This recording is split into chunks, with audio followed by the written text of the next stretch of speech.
Shalom, shalom. Shalom. First and foremost, I want to give all praises, honor, and glory due unto Yahweh, Bahashem, Yahweh Shai, Bahashem, Rakah Kodash.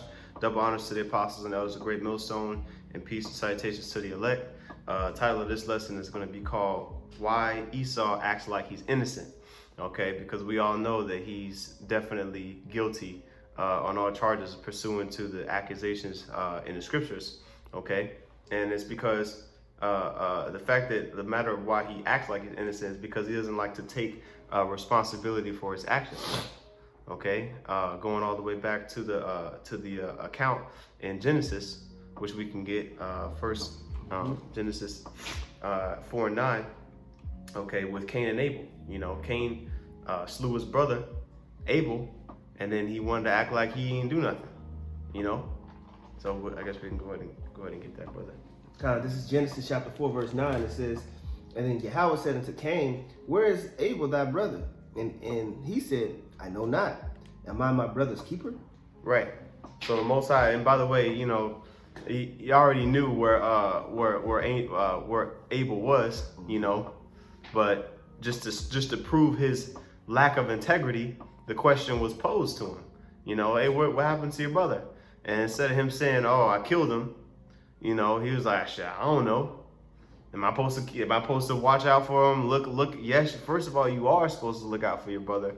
Okay, and then he went turn around and lied about the fact that he killed him, man. You know?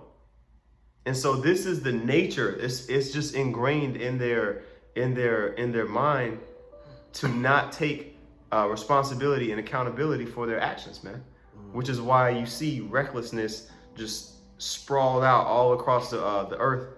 Okay, because we have a reckless man that's in rulership, man. Okay, over the earth. That's exactly right, man. He constantly goes around. He messes up everything, the entire ecosystem, but then he puts his hands up as if he didn't know what the hell's going on, man. Yep. Looks around, pointing the finger at everybody else. You know.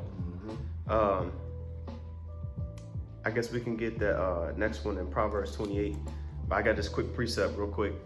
1 John chapter 3, verse 11. It says, for this is the message that ye heard from the beginning, that we should love one another. Okay, us brothers, you know, we show brotherly love towards one another. It says, verse 12, not as Cain, who was of that wicked one. Okay, because we understand that Cain is reincarnated into Esau, man. That same spirit that was on him, okay, is a spirit that was in Esau, man, in Genesis 25th chapter, which we know he's the father of the Edomites, okay, and we know who the Edomites are today, self-proclaimed white people, okay, so all of them have that mindset in them. Yep. It says, not as Cain, who was of that wicked one and slew his brother, and wherefore slew he him?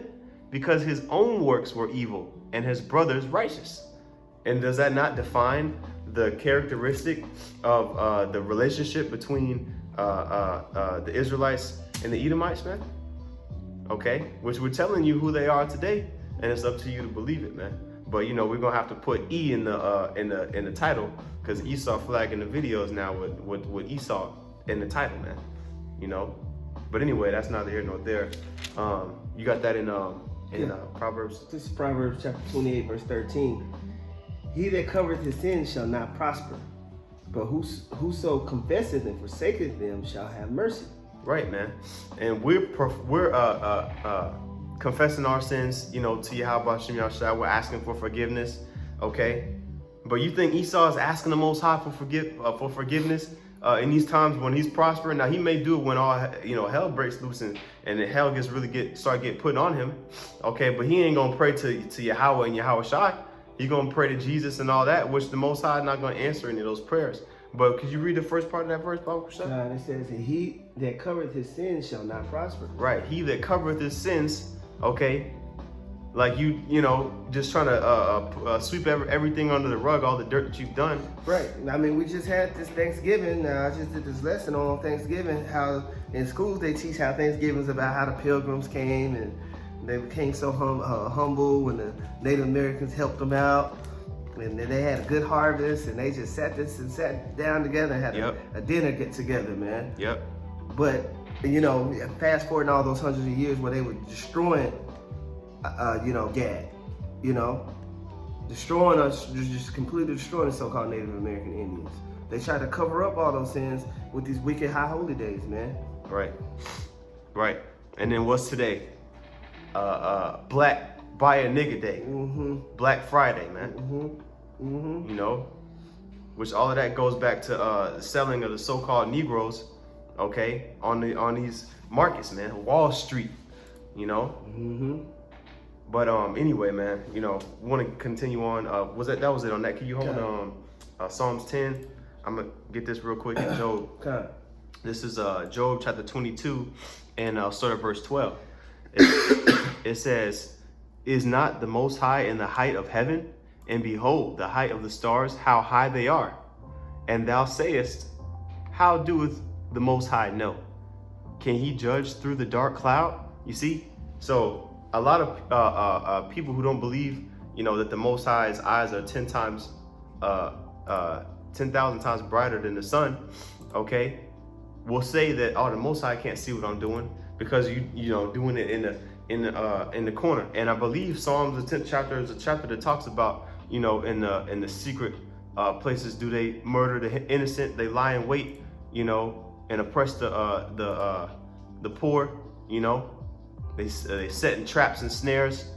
Okay, that's going into how the self-proclaimed white man is consistently putting up different traps for us to fall into, man. Okay, mentally and physically, man. That's right. Which a lot of our people are trapped in the snares of America, okay, of Babylon the Great, due to the fact that you have holidays like we just had yesterday, so-called, you know, holidays like we had yesterday with Thanksgiving, man. You know, which there's nothing wrong with, you know, getting, you know, with your family and, you know, just, you know what I mean, like congregating or anything like that in itself is not wicked, okay? But there should not be a day where the self-proclaimed white man gives you a day to where you can be off to where, you know, now you can go and kick it with your family. No. It should not be that way, okay? But, you know, he's acting like he's innocent. He can get away with it. People really understood or even cared about the history of it, you know, which just turned into a Thanksgiving little tip. But if people knew about the history of it, or even let's say Halloween or Christmas, then they, you know, the righteous of our people wouldn't partake in it, man. Which is why you're seeing a lot of separation from the church, because you have heavy ties between the church and things like Christmas and Easter and things like that. Continuing on in Job 22 and 14, it says, "Thick clouds are a covering to him, that he seeth not, and he walketh in the circuit of heaven." See, so like I said, that's the sentiment of one who doesn't think that the Most High is looking at their wicked deeds, man. You got that in Psalms 10? This is Psalms chapter 10, verse 13. It says, "Wherefore doeth the wicked contempt the Most High? He had said in his heart, thou wilt not require it." Right. So why is it? Can we get that word contempt too, by the way? Contempt. Yeah, because the wicked man is gonna basically fight and strive against the Most High, man. Okay. And when it comes down to it, there's no justifying yourself. Okay, as far as a wicked man, what's that word? That word there? Despise, abhor. Yeah, it means to spurn, despise, abhor. To scorn, to blaspheme. You know, provoke. Yeah, man. Yeah, so that's the same sentiment that Cain had in the garden when he was asked, "Where's your brother? Am I my brother's keeper?" Coming back with a snide remark, if you will. Why? Because he doesn't want to take responsibility, man. You know, they're gonna act like they're innocent until they. I guess we can go back to that verse and read it again. Okay. It says, 13. Verse 13, "Wherefore doeth the wicked contemn the Most High? He has said in his heart, thou wilt not require it. Yeah, so he said, look, the Most High is not going to judge me according to my works. I can get away with this. And that's why you see this wicked kingdom flourishing, because it looks like that, that judgment, like I said, like the scriptures say, man, it's tarrying, but it's going to surely come, man. Okay?